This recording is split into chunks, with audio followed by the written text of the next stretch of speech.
है। आगे बढ़ते हैं और कार्यक्रम आपके सामने रखते हैं। फंडामेंटल राय देने के लिए हमारे साथ होंगे जेएम फाइनेंशियल के आशीष चतुर्मोता, टेक्निकल कॉल्स लेंगे हम प्रकाश गाबा, रचना वैद्य, सचिनानंद उत्तेकर, सोमिल मेहता, अमित सेठ और प्रशांत सावंत जी से। सचिन जी, गुड आफ्टरनून, बताइए आपके पिक।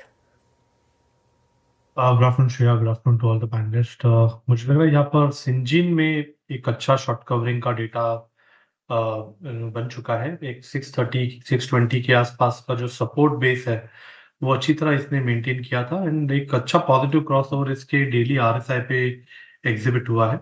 मुझे लग रहा है अगले कुछ दिनों में ये स्टॉक अपने 50 डे एक्सपोनेंशियल मूविंग एवरेज के ऊपर की चाल मेंटेन रखेगा। तो यहाँ पर फ्रेश लॉन्ग पोजीशंस ऐड करने की सलाह होगी सिंजीन के फ्यूचर्स में। लगभग अराउंड 643 के आसपास फिलहाल ये ट्रेंड हो रहे हैं। On a decline up to 640 खरीदारी करने की सलाह होगी। स्टॉप लॉस आपको 639 पे लगाना है and on the higher side positions को रिव्यू करना है 656 के नजदीक। ओके, चलिए सचिन जी, आपका ट्वीट क्या रहेगा? विलू जी, यहाँ पर डिलीवरी में मुझे लग रहा है अच्छा सपोर्ट बन रहा है इसके 50 मंथ एक्सपोनेंशियल मूविंग एवरेज के आसपास एंड कहीं जाकर 30 मिनट्स चार्ट्स पे एक डिक्लाइनिंग वेज फॉर्मेशन का भी ब्रेकआउट हाल फिलहाल में ही नजर आया था। एक अच्छे पुल बैक के बाद वापस ट्रेंड यहाँ पर उभर रही है ऑन द पॉजिटिव साइड। तो यहाँ पर डिलीवरी में मुझे लग रहा है थोड़ी सी पोजिशनिंग की जा सकती है। स्टॉप लॉस आप 402 पे लगाए ऑन क्लोजिंग बेसिस। पहला टारगेट होगा अराउंड 425 का, सेकंड टारगेट होगा अराउंड 440 का। खरीदारी करनी है डिलीवरी में। ओके, कोटेक का जिक्र जो मैं कर रहा था 2 बजे के आसपास, आप जरा एक बार कोटेक को लेके आइए। ऑलमोस्ट ये गया कहाँ तक? 2210 तक। सचिन जी, एक कोटेक पे अपना व्यू रखिएगा, क्योंकि मैं थोड़ा सा इम्प्रेस हूँ इसके आज के बिहेवियर से, 2200 के कॉल राइटर्स को ट्रैप करने के इसके बिहेवियर से। आपका टेक क्या है? आई मीन, अगर ये 2200 या फिर एटलीस्ट 2190 के ऊपर एक क्लोज हो दे स्पॉट में, तो प्रिपेयर करेगा कि अपने आप को अपसाइड के लिए? आपका टेक इस पर? विल जी, इनफैक्ट सुबह से हम इस पे एक पॉजिटिव बायस लेके ही चल रहे हैं। इनफैक्ट इंडिकेटिव टारगेट हमने 2260 के आसपास का नोट किया है। जिस तरीके से इसका बिहेवियर अनफोल्ड हुआ है वो सरप्राइजिंग नहीं है। इनफैक्ट कहीं जाकर डेटा में क्लियरली वो एविडेंस आ रही थी 2100 के आसपास काफी strong stable put writing action नजर आई थी पिछले कुछ दिनों में एंड कल के सत्र में भी जो एक इम्पैक्ट आया था क्लोजिंग बेसिस पे, इसने अपने 220 डे एक्सपोनेंशियल मूविंग एवरेज को भी डिफेंड कर लिया था। तो आई थिंक आज की मूव एक क्लासिक शॉर्ट कवरिंग से लॉन्ग पोजीशंस बिल्टअप पे है एंड मुझे लग रहा है यहाँ पर जिस तरीके से एडीएक्स की प्लेसमेंट है, जल्दी इस पर्टिकुलर स्टॉक में एक अच्छा मोमेंटम और इंटेंसिफाई होगा। तो यहाँ पर अगर डिक्लाइन आते भी है तो यहाँ पर खरीदारी करने की सलाह होगी। जो की सपोर्ट जोन है वो लगभग अराउंड 2160 2170 के आसपास प्लेस्ड है। स्टॉप लॉस आप 2160 पे लगाए on closing basis and fresh long positions add करते रहे 2240 से लेके 2260 के टारगेट के लिए। ओके सचिन जी, धमाकेदार ऑप्शन के लिए आपके pick.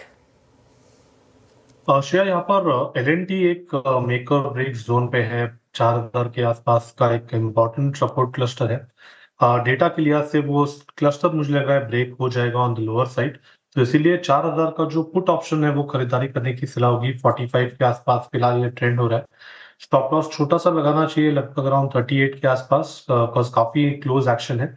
On the higher side अगर ये ब्रेकडाउन एस्टैब्लिश हो जाता है तो एक अच्छा स्पॉट बन सकता है इस पर्टिकुलर पुट ऑप्शन में। लगभग अराउंड 73 74 के आसपास के स्विंग बन सकते हैं। तो खरीदारी करने की सलाह होगी एलएनटी के 4000 के पुट ऑप्शन में। स्टॉप लॉस आप 38 पे लगाए एंड पोजीशंस को लगभग अराउंड 74 के आसपास रिव्यू करें। ओके, एलएनटी का आपको 4000 का पुट लेना है। तो टेक महिंद्रा और बीएससी के जहां कॉल्स सुझाए गए हैं, वही सचिन जी ने एलएनटी पर पुट की कॉल रखी है। जहाँ तक मिड कैप और स्मॉल कैप की बात है, second day running advance decline अच्छा रहा। करीब 1800 बढ़ने वाले शेयर, 1100 गिरने वाले शेयर। मिड कैप 1% ऊपर था, स्मॉल कैप करीब 3/4 से ज़्यादा ही ऊपर था एक्चुअली। तो उस सेंस में आज ब्रॉडर मार्केट भी काफ़ी अच्छी रही। अब लेकर आइए जरा सेक्टोरल गेनर्स। कैपिटल मार्केट्स ने लीड किया आज मार्केट को, 2.5% ऊपर था। ऑटोज़ 1%, मेटल्स आज सुबह हमने बात की थी, फार्मा, आईटी में भी आज सुबह हमने जताया था कि आज आईटी में शायद थोड़ी आपको गेंस देखने को मिलेंगे, और रियल एस्टेट। लूजर्स नहीं है आज मार्केट में, शानदार तेज़ी रही। तो आज ये एक अच्छी चीज़ रही कि सेक्टोरल लूजर्स कोई भी नहीं है।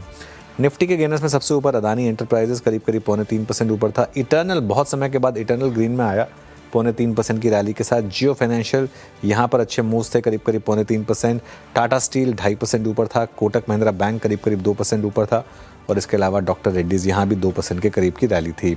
लूजर्स में एशियन पेंट्स लगातार गिरावट में, ये स्टॉक तीसरे दिन लगातार 1% नीचे। SBI लाइफ में गिरावट रही। भारतीय एयरटेल थोड़ा सा सल कर रहा था। बजाज फाइनेंस, एक्सिस बैंक और पावर ग्रिड यहाँ पर भी हल्की सी गिरावट रही। कुल मिलाकर मार्केट का दिन अच्छा रहा। एक और रीज़न था आज मैं कहूँगा कि मार्केट का दिन अच्छा रहा कि अगर आप टॉप ट्रेडेड स्टॉक्स की लिस्ट देखेंगे तो उसमें ज़्यादातर आपको ग्रीन स्टॉक्स दिखाई देंगे। और उसमें सबसे ऊपर थे 2 स्टॉक्स जहां बहुत लोग फंसे हैं वीरू। एक है वोडाफोन आइडिया जो आज 5% ऊपर था, फ्रेश 52 वीक हाई पर ये स्टॉक।